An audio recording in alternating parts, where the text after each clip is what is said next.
নমস্কাৰ শ্ৰদ্ধাৰ গুণগ্ৰাহী দৰ্শকবৃন্দ, আত্মীয় স্বজন, বন্ধু মহল আটাইলৈ পোনপ্ৰথমে মোৰ মৰম আৰু আন্তৰিকতাৰ লগতে আপোনালোকৰ শীৰ্ষণত সেৱা জনাইছোঁ।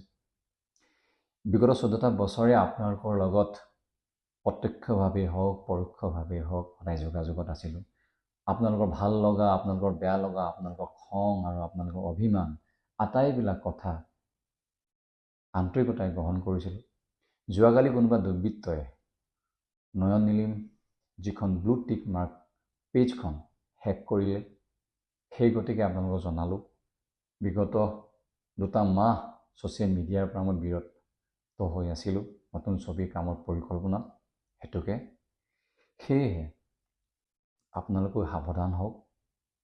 আৰু আজিকালি ডিজিটেল যুগ, ছ'চিয়েল মিডিয়াৰ যুগ, গতিকে এনেকুৱা ধৰণৰ যাতে দুৰ্বৃত্তৰ পৰা আপোনালোকে নিজকে সদায় বচাবলৈ চেষ্টা কৰক। আৰু যেতিয়া আপোনালোকৰ কোনোবা অচিনাকি ফোন কল হওক বা কিবা অচিনাকি লিংক হওক, ততাতৈয়াকৈ আপোনালোকে আপোনালোকৰ জনা কোনো মানুহৰ লগত কথা পাতক আৰু কাষৰ পুলিচ ষ্টেচনলৈ গৈ আপোনালোকে কমপ্লেইন কৰক। ইতিমধ্যে মই ক্ৰাইম ব্ৰাঞ্চত এটা গোচৰ ৰুজু কৰিছোঁ।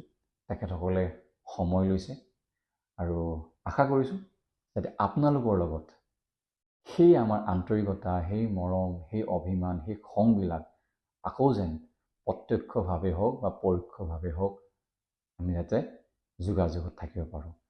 কুশলে থাকক। নমস্কাৰ।